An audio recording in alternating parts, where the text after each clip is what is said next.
रतन पहनने की कोई ज़रूरत नहीं। रतन जेमस्टोन किसके पहने जाते हैं, क्या लॉजिक होता है पहनने का? एक सूरत में रतन पहना जाएगा सिर्फ। आज मैं आपको बताऊंगा रत्नों का, दान का और पूजा का महत्व। ठीक है, बहुत लोग कंफ्यूज रहते हैं कि रतन कौन से पहने। मैं आपको बहुत सिंपली बताऊंगा कि रतन कौन से पहनने हैं, कैसे पहनने हैं। ठीक है, किन को पहनने हैं, किन को नहीं पहनने। ठीक है, अगेन अपने जो भी एस्ट्रोलॉजर हैं उनके पास जाके एडवाइस ज़रूर लेनी है, खुद से रतन नहीं पहनने, पहली बात। अब बहुत से एस्ट्रोलॉजर मैंने देखे हैं जो भी फॉर एग्ज़ाम्पल लाल किताब वगैरह यूज़ करते हैं। पहली बात तो ये आप दिमाग में डाल लो कि लाल किताब इफ़ेक्टिव नहीं है। लाल किताब के जो प्रिडिक्शंस होते हैं almost near to zero, nil prediction नहीं होते कुछ भी। तो लाल किताब सबसे पहले, जो भी लाल किताब जिन्होंने कंसल्टेशंस ली हैं उसको नल एंड वॉइड मानो। अब दूसरा, रतन जेमस्टोन किसके पहने जाते हैं, क्या लॉजिक होता है पहनने का? तो हर नवग्रह, 9 ग्रह जो होते हैं ना, हर ग्रहों का कारकत्व होता है कुछ कुछ। फॉर एग्ज़ाम्पल चंद्रमा का मन होता है, सूर्य का आत्मविश्वास होता है, ठीक है, मंगल का करेज होता है। ऐसे ही जैसे कारकत्व होते हैं ना, वैसे ही हमारी इस पे अर्थ में, हमारे प्लैनेट पे हर चीज़, हर कलर, हर पेड़ पौधे पे, हर चीज़ पे एक एक ग्रह का आधिपत्य होता है। ठीक है, जैसे अगर हरा कलर देखेंगे तो बुध का, लाल कलर देखेंगे तो मंगल का, ऑरेंज कलर देखेंगे तो सूर्य का, येलो कलर देखेंगे तो बृहस्पति का, काला रंग देखेंगे तो शनि का, ब्लू रंग देखेंगे तो राहु का, 2 रंग ब्लैक एंड वाइट देखेंगे तो केतु का।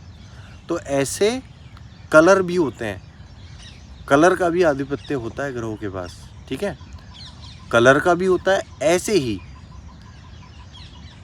भगवान ने, परमात्मा ने रतन, पत्थर जो नेचुरली अवेलेबल होते हैं, नेचुरल होते हैं, वो धरती पे भिजवाए, जो हमारे ऋषि मुनियों ने और जो हमारे पुराने लोगों ने डिस्कवर किए। उनमें उस ग्रह की एनर्जी होती है। अब क्या होता है, जैसे विबग्योर पता होगा आपको, 7 लाइटें होती हैं। उन 7 लाइटों में से ज़रूरी नहीं है कि हर लाइट की आप में पूर्णता हो, पूरी हो हर लाइट आप में, ज़रूरी नहीं है। तो रतन क्या होते हैं, फॉर एग्ज़ाम्पल ये मूंगा है, अब ये मैंने पहना हुआ है। रतन ये होते हैं कि आपका कोई प्लैनेट अच्छी जगह प्लेस्ड है, नेगेटिवली प्लेस्ड नहीं है, अच्छी जगह प्लेस्ड है। अच्छी जगह प्लेस्ड होने के साथ साथ वो कमज़ोर है। अच्छी जगह भी प्लेस्ड है और कमज़ोर भी है। नोट कर लो इस बात को। For me to wear a gemstone I have to see if my planet is well placed and is weak. अगर वेल प्लेस्ड है और स्ट्रॉन्ग, रतन पहनने की कोई ज़रूरत नहीं। ठीक है, अगर इल प्लेस्ड है, बेकार जगह प्लेस्ड है और स्ट्रॉन्ग है, तो भी रतन पहनने की कोई ज़रूरत नहीं है। एक सूरत में रतन पहना जाएगा सिर्फ। अच्छी जगह प्लेस्ड है पर वीक है, अच्छी जगह प्लेस्ड है पर अस्त है। समझ गए? रतन क्या करते हैं, फॉर एग्ज़ाम्पल येलो लाइट की शरीर में कमी है। येलो लाइट मतलब विजडम की कमी है, चर्बी की कमी है शरीर में। ठीक है, लीवर में इश्यूज़ हैं, तो इंसान को हम पुखराज पहनाएंगे। अब पुखराज वज़न अनुसार पहनाएंगे, वज़न अनुसार ये आपको एस्ट्रोलॉजर बताएगा कैसे। पर जनरल नियम जो होता है वो क्या होता है, जनरल नियम ये होता है, फॉर एग्ज़ाम्पल आपका 60 किलो वेट है, तो 60 केजी वेट को 12 से डिवाइड करो, 5 कैरेट 5 रत्ती, तो 5 रत्ती का, 5 सवा 5 रत्ती का आपको पहनना है रतन। अब पुखराज फॉर एग्ज़ाम्पल आपने पहना, आपका क्या होगा, अब आपकी येलो लाइट की कमी थी, अब सूर्य से लाइट आएगी या कहीं से भी, चंद्रमा से लाइट आएगी, कहीं से भी लाइट आएगी, वो येलो इस पे स्ट्राइक करेगी, अंदर जाएगी, ट्रांसपेरेंट होता है क्योंकि अंदर जाएगी और आपकी बॉडी में स्किन के पोर्स के थ्रू घुस जाएगी। ठीक है, ये पुखराज के थ्रू ही स्ट्रांगली घुसेगी। ऐसे नहीं कि कोई भी येलो पदार्थ आपने पहन लिया, येलो पदार्थ आप पहनोगे तो भी घुसेगी, पर पुखराज को क्योंकि उसका आधिपत्य मिला है, तो उसके थ्रू सबसे स्ट्रांगली घुसेगी। और क्योंकि ये 24 घंटे आपकी स्किन से टच होगा तो वो 24 घंटे वो सप्लाई येलो लाइट की आपके पास आती रहेगी। As simple as that. अब जो नेचुरली आपको भगवान ने नहीं दिया है वो आपको आर्टिफिशियल तौर पे इससे मिलेगा और नेचुरल वे में मिलेगा, क्योंकि वो सूर्य से आएगा। अब हमेशा उसको पहने रखना होता है, अच्छी जगह प्लेस्ड हो और इल प्लेस्ड हो, वेल प्लेस्ड ना हो। अच्छी जगह प्लेस्ड हो और इल प्लेस्ड हो, वेल प्लेस्ड ना हो, इस बात का ध्यान रखना है। अगर कोई गलत जगह प्लेस्ड है या फिर गलत जगह स्ट्रांगली प्लेस्ड है, गलत जगह भी प्लेस्ड है और स्ट्रांग भी है, मतलब वो बहुत ख़राब हो गया।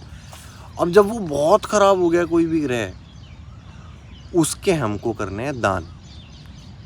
फॉर एग्ज़ाम्पल आपकी बॉडी पे कोई चीज़ है और वो आपकी बॉडी पे बहुत ज़्यादा नेगेटिव इम्पैक्ट डाल रही है, बहुत ज़्यादा नेगेटिव इम्पैक्ट डाल रही है, ठीक है। आपके शरीर में पानी ज़्यादा भर गया तो आप पानी निकालोगे। मतलब आपको डाइजेस्टिव सिस्टम में इशू आ रहा है, डाइजेशन नहीं हो पा रहा, ज़्यादा खा लिया, आप उसको उल्टी के थ्रू निकालोगे, कुछ तो करोगे।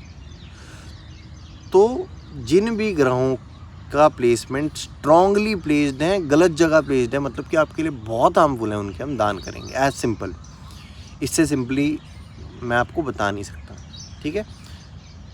तो कंक्लूजन में सिंपली इस बात को ध्यान रखना है कि जो प्लैनेट हमारा स्ट्रॉन्ग है और गलत जगह प्लेस्ड है उसका दान, वीक है और सही जगह प्लेस्ड है उसका रतन। मोटे तौर पे पहले 5वें और 9वें भाव के रतन आपको पहनने चाहिए। बाकी आपको एस्ट्रोलॉजर से कंसल्ट ज़रूर करना चाहिए, पर पहले 5वें और 9वें घर के रतन आपको पहनने ही पहनने चाहिए। एक्सेप्शंस होते हैं, खुद से मत पहनिएगा, ठीक है। अब रही मंत्रों की बात, तो हर ग्रह का एक बीज मंत्र होता है।